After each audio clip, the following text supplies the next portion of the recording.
The most dangerous book most of us ever heard about wasn't the Satanic Bible or a manifesto.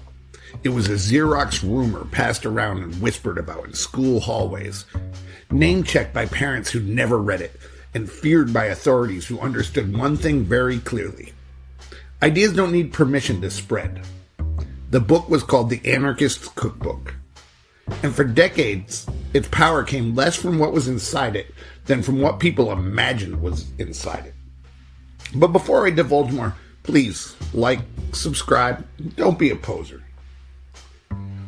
Most people never even saw a copy.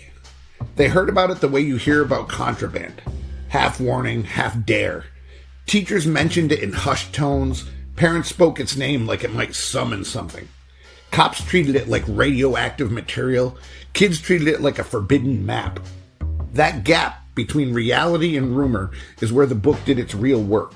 Because long before it became a PDF floating around the internet, the Anarchist Cookbook existed as mythology. It wasn't a manual yet. It was the idea that there is knowledge they don't want you to have. And that idea is always more dangerous than the instructions.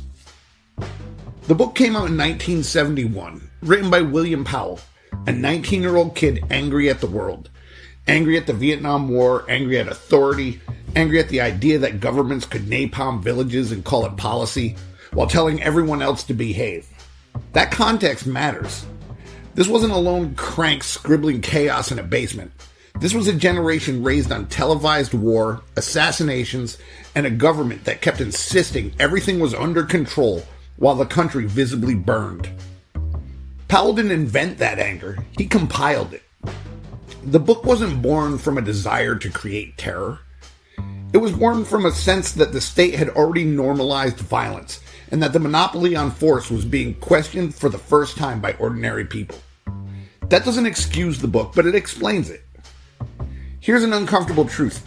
Governments don't panic over bad books. They panic over unauthorized knowledge. The Anarchist Cookbook crossed a line. Not because it was revolutionary philosophy. There were shells of that already. But because it blurred the boundary between reader and actor. It suggested implicitly that you don't need permission to understand power structures. That you didn't need institutional backing to question force. That systems could be examined, dismantled, and resisted by normal people. And once that idea exists, censorship becomes a confession. By the late 70s and 80s, the book had become a ghost in the system. Law enforcement agencies referenced it constantly. Schools warned about it. Libraries debated whether to stock it. Every mention increased its mystique. Every attempt to suppress it functioned like free advertising. And then came the feedback loop. A violent incident happens. Media searches for a symbolic culprit. The book's name appears. Fear increases. The myth grows. The book became a kind of cultural Rorschach test. People projected onto it whatever they were already afraid of. Teenage rebellion, political extremism, loss of control. The internet before the internet. The reality, that it was messy, outdated, often inaccurate, and sometimes totally wrong, barely mattered. Because myths don't need accuracy, they need symbolism. Before torrents and PDFs, before search engines, this thing spread through photocopied pages, spiral-bound bootlegs, college dorm rooms, punk houses, zines, word of mouth. It wasn't efficient, it was communal. Every copy kind of felt earned. Every page felt illicit. The physical act of sharing it reinforced its danger. You didn't stumble onto this book. Someone handed it to you like a secret. And secrecy changes how information lands. And that's where Slack Signal X lives. Not in the actual instructions, but in the why.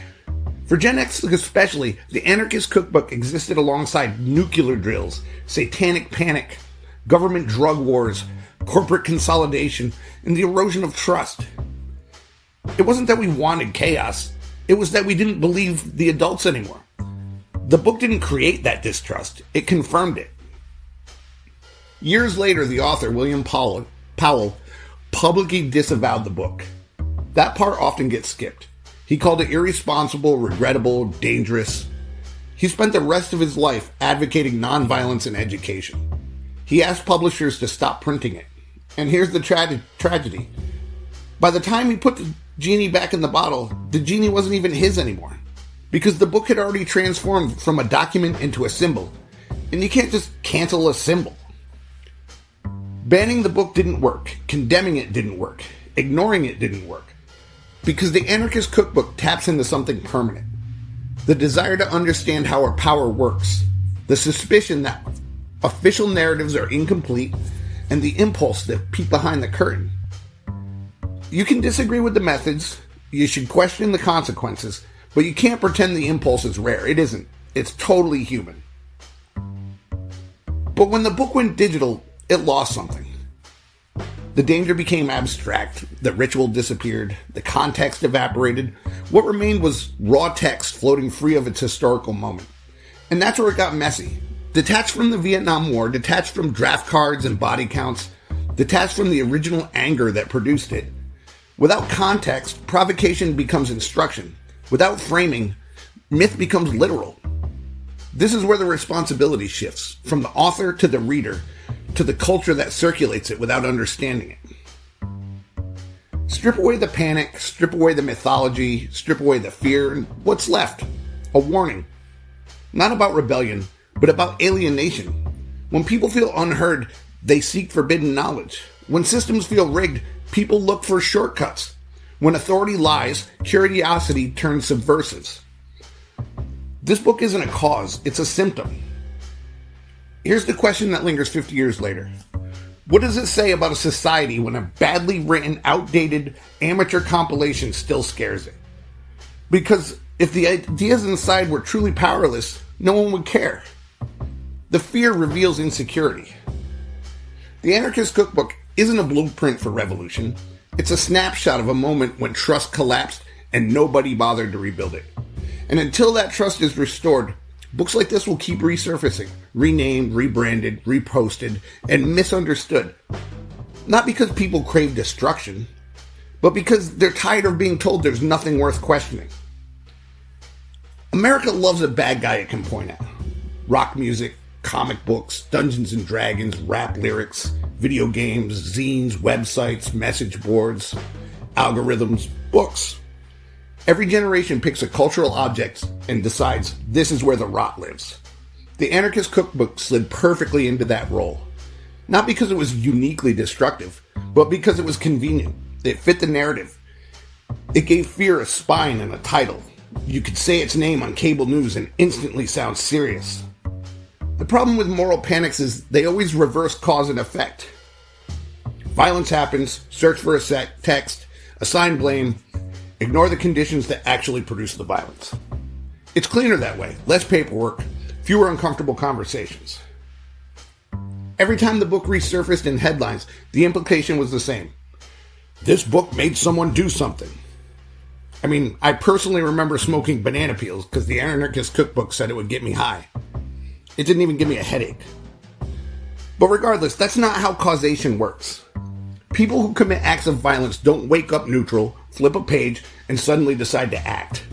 They arrive already fractured, isolated, angry, and alienated, and then attach themselves to symbols that appear to explain or justify their feelings.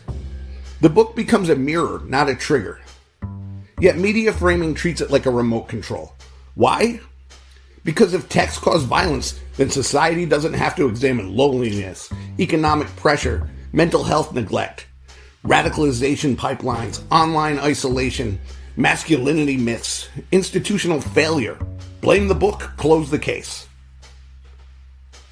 For Gen X, the paranoia wasn't taught, it was absorbed. I mean, we grew up with nuclear countdown clocks, PSA voices warning us about strangers, milk cartons with missing kids, drugs that would ruin your life forever, politicians caught lying, resigning, or quietly disappearing. Trust didn't erode, it evaporated. So when a book appeared that claimed to reveal how things really worked, it didn't feel dangerous, it felt honest, even if it wasn't. And the danger wasn't that we believed it, it's that we didn't really believe in anything anymore. Here's something rarely admitted. A lot of what circulated in underground spaces wasn't accurate. It didn't need to be. Zines were wrong, lyrics exaggerated, flyers lied, stories grew, rumors mutated. Truth was secondary to attitude. The cookbook lived in that same ecosystem. It wasn't read like a manual. It was read like a gesture, a middle finger bound in cheap paper, a symbol that said, you're not crazy for questioning things. Most readers skimmed it, laughed at parts, rolled their eyes, filed it mentally next to other outlaw texts, and moved on. The myth says it radicalized a generation. The reality is, it mostly sat on shelves, absorbing meaning without action. When the book went online, something fundamental changed. In the analog world, access implied community. Someone gave it to you. You talked about it, you argued, you contextualized, you understood where it came from. Online, context evaporates. A PDF doesn't explain itself. A search result doesn't warn you. An algorithm doesn't care why you're clicking. This is where the danger actually increases, not because the content is new, but because meaning is stripped away. The book becomes timeless when it was never meant to be. Real radicalization doesn't happen in explosive moments. It's slow, quiet, repetitive, and lonely. It looks like forums, comment sections, recommendation loops, private chats, reinforced grievance, and a sense of belonging. The Anarchist Cookbook doesn't radicalize people. Communities do. Belonging does. Validation does. Isolation does. Blaming a book misunderstands the mechanics completely. Every time the book is invoked, it reinforces a subtle message. You need us to keep you safe. Fear becomes proof of necessity. But here's the contradiction. If a crude, outdated compilation still terrifies institutions, what does that say about institutional confidence? Strong systems don't fear pamphlets. Only fragile ones do. There's a harder question buried under all of this. Should information ever be forbidden? Not censored because it's inaccurate, but because it's uncomfortable. Because once you accept that premise, you've conceded that authority gets to decide which knowledge is safe and for whom. That line, once crossed, never moves back. The Anarchist Cookbook survives not because it's useful, but because it represents something unresolved. It points to distrust that was never repaired, institutions that never apologized, wars that were never fully reckoned with, lies that were never cleanly acknowledged. Until those things are addressed, symbols persist. At this point, the book is a fossil. It tells us more about the era that feared it than the era that reads it. The danger now isn't imitation, it's misinterpretation, treating a historical artifact as if it exists outside history. That mistake doesn't educate, it distorts. This isn't about glorifying rebellion or condemning curiosity. It's about asking why forbidden texts keep appearing at moments when trust collapses. Because every era has its Anarchist Cookbook. Different name, same anxiety. The real lesson isn't about violence. It's about what happens when people feel locked out of agency. When a system stops listening, people stop asking politely. That doesn't make them right, but it makes them predictable. The book isn't a warning about chaos. It's a warning about disconnection. Ignore that and you'll keep chasing symbols instead of causes. Thanks again. This has been Slack Signal X.